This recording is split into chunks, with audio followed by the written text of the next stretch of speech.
Now, James, let's get into this craziness you're talking about here. Enlighten us. You're talking about oil outperforming the hottest, cryptocurrency, which is the hottest, one of the hottest asset classes that we have so far, 2021. Yes. You're talking about oil, which is almost like the dying sport. It's going to outperform cryptocurrency in 2021. Yes. Let's hear it, James. All right. Well, let's talk about cryptocurrencies, because one of the things that got me really excited about this week is on March 3rd was a gentleman's birthday. His name is Charles Ponzi. And many of you recognize that Ponzi name, and you say, well, I've heard that name before, because you recognize something known as the Ponzi scheme or the pyramid scheme. Mm-hmm. Now, many people know Charles Ponzi because of that, but I'm here to say that Charles Ponzi is also probably one of the founders of modern finance, the way banks and way governments practice finance nowadays.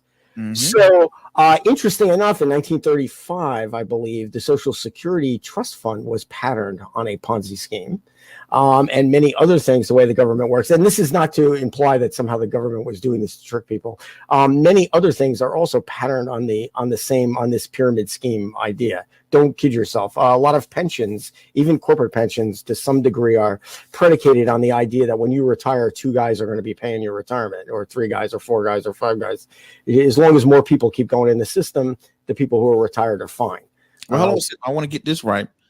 I know who you're talking about. I think it was Charles Ponzi. He was out of Charles Ponzi. So when everybody hear the word Ponzi scheme, Ponzi was a real person. So it was Charles Ponzi, and he was out of Boston when he started, right? And so, I do my research, James. Yeah, you're on it. You are on it. So you are saying that Charles Ponzi changed the way that we do finances, because now a lot of the financial things that we depend on is built behind a Ponzi scheme. Is that correct? To some degree, yes. Now let's get into this is why I bring this up, because this has to do with Bitcoin. Okay. Now, as many of your probably long-term viewers know, early on I was very cold to the idea. I even called it Bitcoin, I think, for a while, and I got a lot of grief for that, and including from some of my friends who were like, "You're just missing the boat on this one, buddy," and they were amazed, because I was the guy with the internet in 1994 that was going crazy, and they were all looking at me like I was nuts then. So now they were like, "You're going to miss the boat on this one." So why do I bring up Charles Ponzi and Bitcoin? I've been studying Bitcoin since I was on the show, really, and a lot. And I need a trading pattern. I need to know, when I trade anything, I need to say, hey, it goes up when this happens, it goes down when that happens. I'm oversimplifying, but I'm looking for, at least I want to think I know what the cause and effect is of the movement of that particular asset class. Sometimes you think you know and you don't really know, or you think it works a certain way and you find out later on that was totally erroneous. But so I've been watching it for a while, and I've come to the conclusion, like a lot of other people, that Bitcoin, let's just focus on that one and keep it simple, trades like a commodity. It basically trades like a commodity. It goes up and down with demand, supply and demand. And why do I bring that up? Because it's also become an index for what I would call, to some degree, global stupidity, or this Ponzi element. So what's going on now that creates this? We have we're getting a new stimulus package, and a lot of people under a certain income are going to get a nice big check, and they're going to be really happy with that. And so are a lot of retailers like Walmart and things, because they're going to be waiting for you. They're going to make sure you spend every nickel of that. Okay. Mm-hmm. So, but basically, what are we doing? We're just printing a whole bunch of money and we're throwing it out at people. And we're not only are politicians sending, say, you and I a check, but they're sending countries checks. They're sending money all over the place. They're sending money to states. They're sending money everywhere. Now, where is this money coming from? They're printing it. The Federal Reserve is printing it. And our Fed chief, who has me quite concerned, Mr. William Powell, I guess is his. He's basically Jerome Powell. Jerome Powell, sorry. William Powell was a movie actor. Anyway, Jerome Powell is basically, it reminds me of the 1970s. He's like, no, don't worry about inflation. We're just going to print like crazy. And the theory that they're working under is if we print a lot of money, that money is going to get spent. And that's going to get the economy going. And now our new president has appointed Janet Yellen, who was kind of known as the queen of quantitative easing, or QE, as it used to be called. That got too complicated to explain to people, so eventually they started calling it helicopter finance. And what does that mean? That means you fly around in a helicopter with a bag of money, and you throw the money out the window as the helicopter flies. And hopefully guys like you and me, when we're on a tour, we're going to pick up that $10 bill and we're going to run to Starbucks and buy a couple of coffees, or we're going to spend it on, we're going to take the wife out, or we're going to do something. So that's the idea. The idea, again, is just print money like crazy. Don't worry about the consequences. Get people to buy and sell, and that gets the economy moving. That generates tax receipts, and then we can, you'll get the money back through taxes.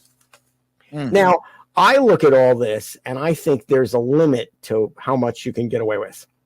And what particularly scares me is both Mr. Powell and Janet Yellen. This James. So Jerome Powell, we know he's the Fed chair, and Janet Yellen, she used to be the Fed chair. Now she's Secretary of Treasury.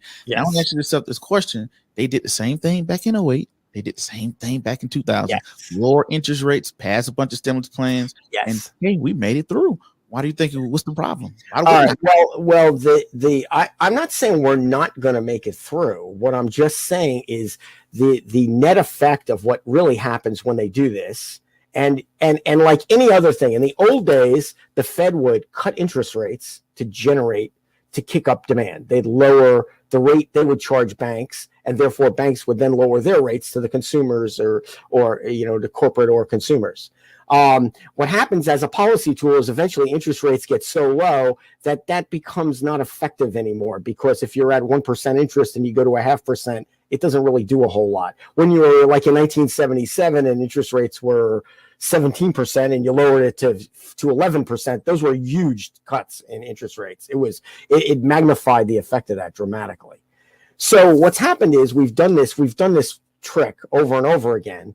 And we're starting to, when I look at the total debt and I look at the opportunity to pay back that debt, we seem to be sort of at the diminishing return of this being effective. And what I see, what's generally going to happen, and what's happened in 2008 is, what did everybody do with all that money the government pumped in the economy? They bought stocks. Yes, right. And what are they going to do now? They're not going to go to Walmart. They're going to buy stock, especially people who watch your show. They're going to take their check and they're going to stick it in their IRA, or they're going to buy a stock, or they're going to do something with the money. They're going to invest it. You know what, James? Let's give a round of applause for that, for James, for saying that people that tune into this show has a high IQ and they will be investing their money. Hey, that's it, man. You have a great audience, and so people, that money now is probably going to go in another asset class, is like Bitcoin. And Bitcoin, and the more fiscally irresponsible the United States is among other countries, the more Bitcoin is going to go up. A lot of people are saying it's an inflation hedge, but I just think it's like an irresponsibility index.